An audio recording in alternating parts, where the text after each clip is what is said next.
Hello friends, welcome back to my channel. तो आप लोगों के रिक्वेस्ट पे जो है मैं एएनएम के एग्ज़ाम के क्वेश्चन के सॉल्व आंसर के साथ में आ गई हूँ। तो चलिए वीडियो को स्टार्ट तो करते क्वेश्चन हैं। नंबर 1 जो है पल्स पोलियो प्रोग्राम कब शुरू हुआ? तो पल्स पोलियो प्रोग्राम जो है 1995 है ना? 1 1995 में जो है ईस्वी में जो है पल्स पोलियो प्रोग्राम की शुरुआत हुई थी। तो चलिए नेक्स्ट क्वेश्चन को जो है हम लोग देख लेते हैं। अबगार स्कोर में क्या-क्या चेक किया जाता है?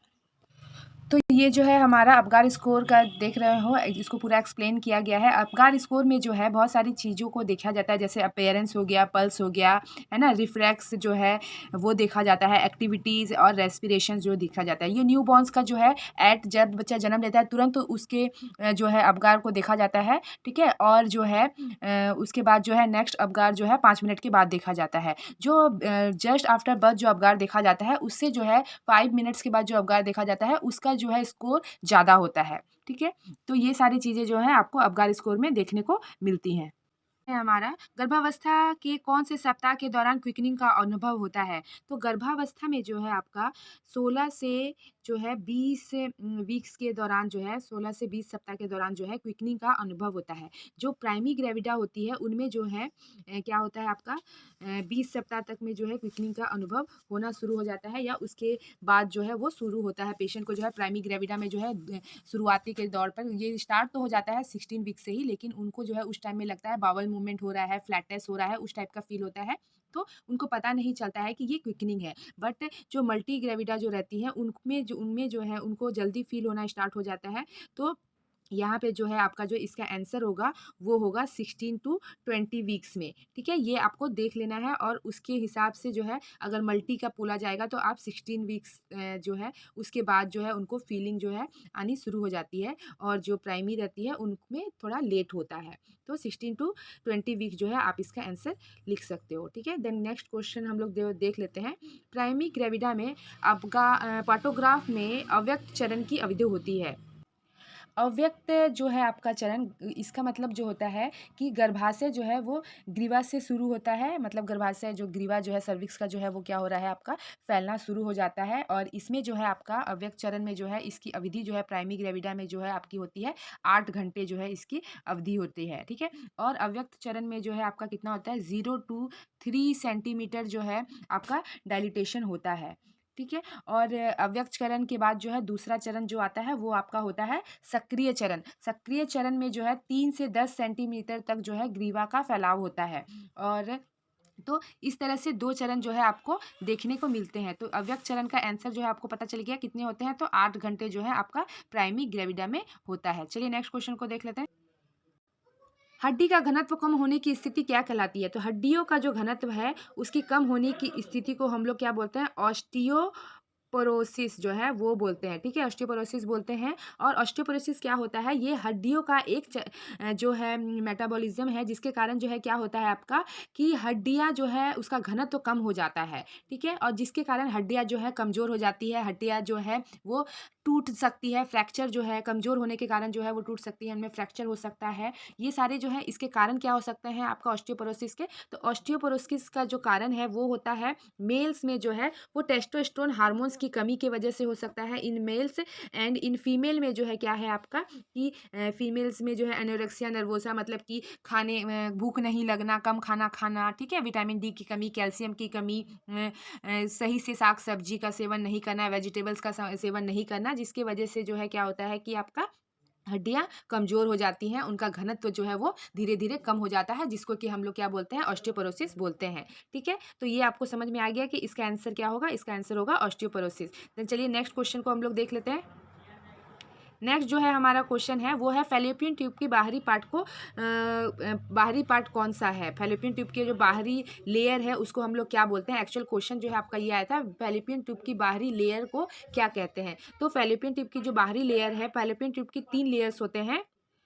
तो जो सबसे बाहरी लेयर होता है उसको हम लोग बोलते हैं सिरोसा और जो बीच का लेयर होता है उसको क्या बोलते हैं मस्कुलैरिस म्यूकोसा और सबसे अंदर का जो लेयर है उसको म्यूकोसा बोलते हैं। तो ये 3 लेयर जो है आपके फैलोपियन ट्यूब के होते हैं। तो यहाँ पे जो है फैलोपियन ट्यूब के सबसे बाहरी लेयर को क्या बोले जाते हैं, ये क्वेश्चन आपको एग्जाम में आए थे। तो सबसे बाहरी लेयर को हम लोग बोलते हैं सिरोसा बोलते हैं, ठीक है? तो यहाँ पे सिरोसा देखिए सिरोशा बोलते हैं सबसे बाहरी लेयर को। ठीक है, तो ये हो गया। चलिए अब नेक्स्ट क्वेश्चन को देख लेते हैं कि आपका जो नेक्स्ट क्वेश्चन क्या है वो टाइप्स ऑफ पेल्विस और उसके शेप के बारे में जो है। ठीक है, पेल्विस के जो है कितने प्रकार के होते हैं और उसके शेप्स। तो 4 प्रकार के जो है आपके पेल्विस होते हैं, gynaecoid pelvis, android pelvis, anthropoid pelvis और प्लेटिपुलॉइड पेल्विस से। ठीक है, तो ये जो है डायमीटर ऑफ द गैनेकोलॉजिकल डायमीटर के हिसाब से जो है इसको क्लासीफाई किया गया है। जो आपका गैनाकॉइड पेल्विस होता है वो राउंड शेप का होता है, उसका स्ट्रक्चर जो गैनाकॉइड पेल्विस का स्ट्रक्चर होता है वो राउंड शेप का होता है। ये सबसे आइडियल होता है, ये वुमेन्स में पाया जाता है। ठीक है, ये चाइल्ड बेयरिंग के लिए सबसे आइडियल पेल्विस है। देन आपका एंड्रॉइड पेल्विस है, ये फनल शेप्ड का है ना। एंड्रॉइड पेल्विस जो है ये फनल शेप्ड का, हार्ट शेप्ड का पेल्विस होता है और इसे हम लोग मेल पेल्विस भी बोलते हैं। देन आपका एंथ्रोपॉइड पेल्विस होता है, वो आपका ओवल शेप्ड का होता है। ठीक है, नैरो पेल्विस इसको बोलते हैं। और ये जो है एंथ्रोपॉइड जो है ये आपका जो है ओवल शेप्ड का पेल्विस होता है। देन आपका आता है प्लेटिपुलॉइड, ये आपका किडनी शेप्ड का फ्लैट पेल्विस होता है। प्लेटिपुलॉइड इज ए फ्लैट पेल्विस। तो ये 4 प्रकार के पेल्विस हो गए जो कि आपके पाए जाते हैं। देन नेक्स्ट क्वेश्चन को देख लेते हैं। लोकिया का रंग। लोकिया जो है ये क्या होता है आपका, लोकिया जो है 3 प्रकार के होते हैं, लोकिया रूब्रा, लोकिया सिरोसा और लोकिया अल्बा। लोकिया जो रूब्रा होता है ये रेड और ब्राउन कलर का होता है आपका लोकिया रूब्रा। और इसमें जो है इस लोकिया रूब्रा में जो है आपका क्या होता है, रेड ब्राउन कलर का जो है आपका पहले लोकिया होता क्या है, ये पोस्टपार्टम जो है ब्लीडिंग को हम लोग लोकिया बोलते हैं। और लोकिया जो आपका रूब्रा है ये 4 डेज तक जो है आपका इसका मतलब इस ब्लीडिंग जो हो रहा है, सिक्रेशंस आ रहे हैं। देन लोकिया सिरोसा जो है आपका ब्राउन पिंक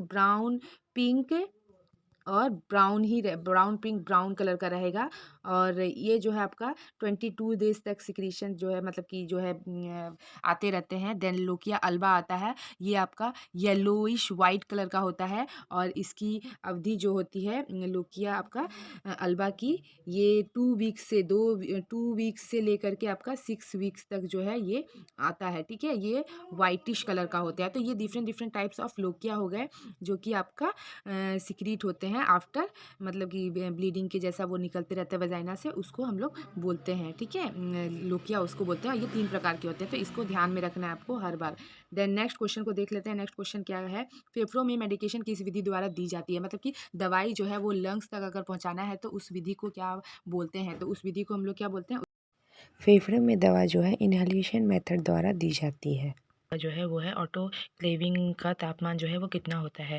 ऑटोक्लेविंग का तापमान जो है 121 डिग्री सेंटीग्रेड का होता है। और ये जो है आपका इसमें जो है इंस्ट्रूमेंट को कितनी देर के लिए रखा जाता है, तो 30 to 60 मिनट्स के लिए इसमें इंस्ट्रूमेंट को रखा जाता है। तब उसके जो है सारे माइक्रो ऑर्गेनिजम्स स्पोर्स वो सारे जो है वो किल्ड हो जाते हैं। द नेक्स्ट क्वेश्चन जो है वो CPR इन न्यू बॉर्न के ऊपर आया था, उसका रेशियो जो है पूछा जाता है। तो CPR जो है न्यू बॉर्न में उसका रेशियो जो है आपका कितना होता है, तो वो जो है एडल्ट का जितना होता है उतना ही होता है, 30:2। मतलब कि 30 बार जो है आपको ब्रीथ देना है और 2 बार जो है आपको कंप्रेशन करना है। अगर सिंगल हैंडेड है, मतलब कि एक आदमी अगर हैंडल कर रहा है तो उसका उस टाइम में जो है 30:2 रहेगा। और अगर डबल हैंडेड रहेगा, मतलब कि 2 जो है रेस्क्यूअर हैं, तो उस टाइम में जो है आपका कितना होगा, उस टाइम में आपका होगा 15:2 जो है आपका वो रेशियो होगा। तो इस बात को ध्यान रखना है कि सिंगल हैंडेड है या डबल, एक रेस्क्यूअर है या 2 रेस्क्यूअर है, उसके हिसाब से जो है आपको आंसर करना है।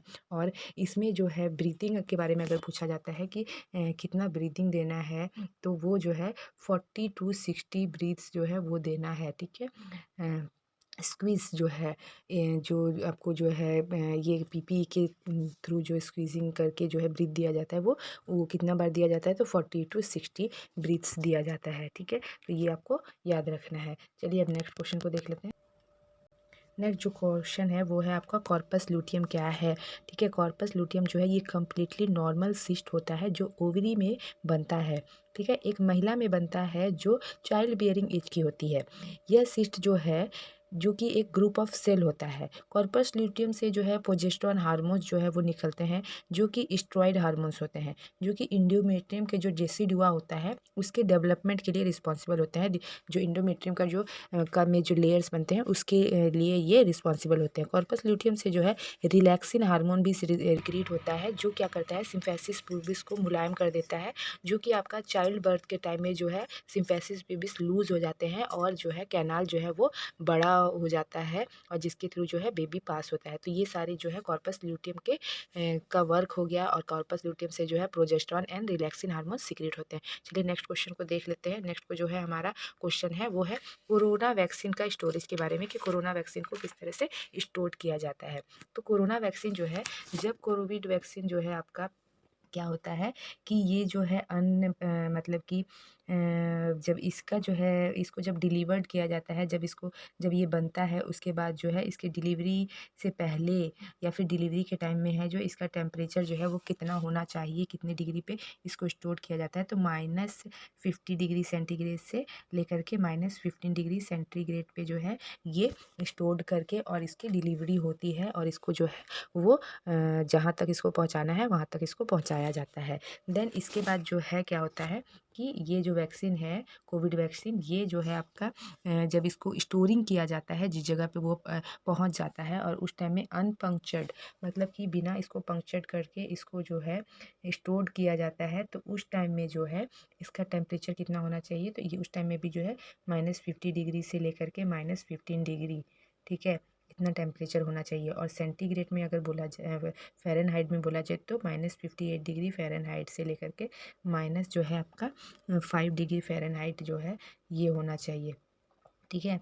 देन जो है आपका प्रोटेक्टेड फ्रॉम, जो है इसको सनलाइट से प्रोटेक्ट करके रखना है। बट इसको जो है जो कोविड वैक्सीन है इसको ड्राई आइस में नहीं रखना है और -50 डिग्री से जो है कम टेम्परेचर पे इसको नहीं रखना है, ठीक है। देन जो है इसको रेफ्रिजरेटर पे जब इसको रखा जाता है इसको, तो उस टाइम में जो है इसका डिग्री कितना होना चाहिए, तो 2 डिग्री सेंटीग्रेड से लेकर के 8 डिग्री सेंटीग्रेड पे जो है इसको रेफ्रिजरेट कर सकते हैं हम लोग। और ये जो है कितना दिन के लिए होता है, तो 30 डेज़ के लिए जो है इसको हम लोग इस तरह से रेफ्रिजरेट करके रख सकते हैं 30 डेज़ के लिए। एक बार जो है अगर मेडिसिन पिघल गया है तो उसके बाद से इसको फिर से जो है फ्रीज़ नहीं करना है, ठीक है। रेफ्रिजरेट में उसको जो हम लोग उसको फिर से जमाना है वो नहीं करना है अगर आपका मेडिकेशंस पिघल गया है तो, ठीक है।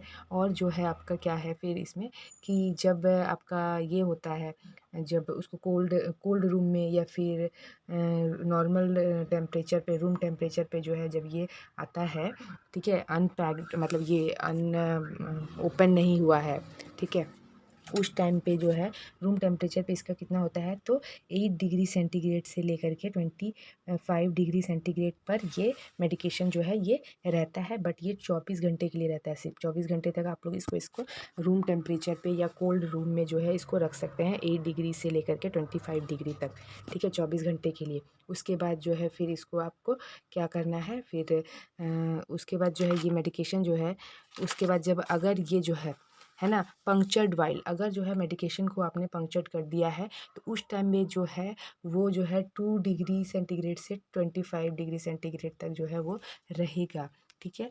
और जो है अगर पंक्चर्ड वाइल को जो है क्या करना है, वो जो है 12 घंटा तक के लिए आपका यूज़ कर सकते हैं, ठीक है। 2 डिग्री से 25 डिग्री पर 12 घंटा तक के लिए यूज़ कर सकते हैं। और जो आपका ये वाइल है इसमें एक और तरह का वाइल आता है जिसको कि बाईवैलेंट, है ना, देखिए वैलेंट बाईवैलेंट बोलते हैं। बाईवैलेंट जो है वाइल वैक्सीन आता है जो कि आपका 6 मंथ से 5 ईयर तक के बच्चों के लिए कोविड वैक्सीन आता है, जिसका जो है कैप जो रहता है वो आपका किस कलर का रहता है, वो पिंक कलर का रहता है और येलो कलर का जो है उसका बॉर्डर्ड लेबल रहता है, उसको बाईवैलेंट वैक्सीन बोलते हैं। ये याद रखिएगा, एग्जाम में इस पर क्वेश्चन जो है आपको पूछा जा सकता है कि बाईवैलेंट जो है वो किस उम्र के बच्चों के लिए यूज़ होता है, तो 6 मंथ से 5 ईयर्स के बच्चों के लिए यूज़ होता है। पिंक कैप्ड वाइल रहता है, ठीक है, ये इंपॉर्टेंट क्वेश्चन है। उसमें जो है 8 आवर्स के लिए आप पंक्चर्ड वाइल को खोल करके रख सकते हैं, ठीक है। और जो है 12 आवर्स के लिए जो है आप किसको खोल के रख सकते हैं, जो आपका 12 आवर्स तक जो है ऑल वायल्स को, है ना, ऑल अदर वैक्सीन्स, मतलब कि कोविड के जो वैक्सीन्स हैं वो 12 आवर्स तक के लिए आप पंक्चर्ड वायल जो है वो 2 डिग्री से 25 डिग्री तक उसको रख सकते हैं। तो इस तरह से जो है आपको डिफरेंट डिफरेंट पता चल गया कि किस किस टेम्परेचर पे आपको वायल को रखना है। ओके, चलिए नेक्स्ट क्वेश्चन को देख लेते हैं। तो नेक्स्ट जो हमारा क्वेश्चन है वो है इन्फ्लुएंजा। इन्फ्लुएंजा जो है इसको हम लोग फ्लू भी कहते हैं। यह एक जो है वायरल संक्रमण है ना, रेस्पिरेटरी इन्फेक्शन है, जो कि इसको श्वसन रोग, हिंदी में श्वसन रोग बोलते हैं, जो कि बेसिकली क्या करता है, आपके नाक, गले, फेफड़े को प्रभावित करता है। और यह जो है वायरस, यह एक व्यक्ति से दूसरे व्यक्ति में आसानी से फैलता है। ठीक है, ये छोटे बच्चों को और ओल्ड एज के लोगों को ज़्यादा प्रभावित करता है।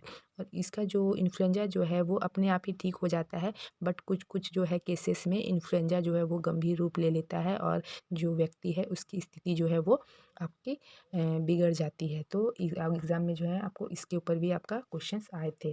देन नेक्स्ट देख लेते हैं, एक्जिमा में दवा स्किन के किस लेयर पे लगाते हैं। तो इसका जो है आंसर होगा, एक्जिमा में जो है मेडिकेशन जो है टॉपिकल लेयर पे ही लगाया जाता है। और दूसरा हम बोल सकते हैं कि इसमें जो है आप ये भी बोल सकते हो कि एपिडर्मिस पर जो है ये भी मेडिकेशंस लगाया जाता है। या फिर एपिडर्मिस के जो सबसे आउटरी लेयर है जिसको कि क्या बोला जाता है, स्ट्रेटम स्ट्रेटम कॉर कॉर्नियम, है ना। स्ट्रेटम कॉर्नियम जो है ये आपका सबसे आउटर मोस्ट लेयर है किसका, एपिडर्मिस का। तो या तो आप बोलोगे कि अगर एपिडर्मिस है तो एपिडर्मिस आपका सही आंसर होगा। स्ट्रेटम कॉर्नियम अगर लिखा हुआ तो स्ट्रेटम कॉर्नियम आपका सही आंसर होगा। या फिर आप लिखोगे कि क्या आप किसके ऊपर लगाया जाता है, तो टॉपिकल का मतलब होता है सबसे बाहरी, है ना। टॉपिकल लेयर जो है ये भी लिख सकते हो। तो ये तीनों जो है आपका सही जो है आंसर है। जो आपका जो टॉपिकल लेयर है ये क्या करता है, हमारे स्किन को हार्म से बचाता है। ठीक है, तो ये जो है तीनों आंसर आप याद पता कर लो कि तीनों में क्या डिफरेंस है। तीनों सेम है, बट उसका जो है सिर्फ और सिर्फ उसका जो है अलग अलग तरह से उसको बोला गया है। तो इस तरह से आपको एक्जिमा के बारे में पता चल गया कि कहाँ मेडिकेशन लगाया जाता है। चलिए नेक्स्ट क्वेश्चन को देख लेते हैं। देन नेक्स्ट जो है हमारा क्वेश्चन है, ANM role in malaria prevention. ANM की क्या रोल होती है मलेरिया प्रिवेंशन में। तो इसमें जो है एएनएम या फिर जो आशा जो होती है उनका बहुत ज़्यादा रोल होता है मलेरिया प्रिवेंशन में। तो सबसे पहले जो है एएनएम को जो है ट्रेनिंग दी जाती है स्लाइड बनाने के लिए। स्लाइड के द्वारा जो है मलेरिया के पैरासाइट्स को देखा जा सकता है। तो स्लाइड बनाने की ट्रेनिंग उनको दी जाती है। उसके बाद जो है एएनएम जो है उनको निरीक्षण का काम करना है। उनको जो है घर घर जाके उनको लार्वा का जांचना है कि कहाँ प्रॉब्लम है, कहाँ किस वजह से जो है लार्वा जो मलेरिया के जो मच्छर हैं वो पनप रहे हैं, लार्वा जो है वो हो रहे हैं, वो जो है गंदे पानी में होते हैं मलेरिया के जो है लार्वास, तो उनको जांच करना है। और फिर जो है ये सारे काम जो हैं, और फिर साथ में जो है लोगों को जागरूक करना है मलेरिया के ऊपर कि मलेरिया जो है उसको प्रिवेंट कैसे किया जाए। तो ये सारे काम जो है आपके एक एएनएम का होता है मलेरिया प्रिवेंशन में। देन नेक्स्ट क्वेश्चन जो है हमारा, फंडल हाइट से क्या पता करते हैं। तो फंडल हाइट जो है हमें वो बताता है कि जितना फंडल हाइट होगा उतना वीक्स ऑफ प्रेगनेंसी होता है। ठीक है, तो फंडल हाइट वो भी हमें बताता है। फंडल हाइट जो है हमें बेबी के साइज़, ग्रोथ, पोजीशन को, ये सारी जो है चीज़ों को यूट्रस में ही बताता है। तो फंडल हाइट से जो है हम लोग ये सारी चीज़ों को देख सकते हैं, कितना वीक्स का प्रेगनेंसी है। ठीक है, तो ये सारी चीज़ों को फंडल हाइट जो है वो बताता है। देन नेक्स्ट क्वेश्चन जो है, योग दंपत्ति की आयु कितनी होती है, इसके बारे में क्वेश्चन पूछा गया है। दंपत्ति मतलब कि जो चाइल्ड बेयरिंग के लिए एज होता है उसे योग्य दंपत्ति कहते हैं। इसकी आयु जो है, मेल की आयु जो है वो 21 वर्ष होनी चाहिए और फीमेल की आयु जो है वो 18 वर्ष होनी चाहिए। तो उसे हम लोग योग्य दंपत्ति बोलते हैं। इस आयु के जितने भी लोग हैं उनको जो है मेल और फीमेल देते हैं, मतलब कि उसमें जो है जो आपका जो मेल और फीमेल जो है, जो अगर इस क्राइटेरिया में आते हैं उनको हम लोग योग्य दंपत्ति बोलते हैं।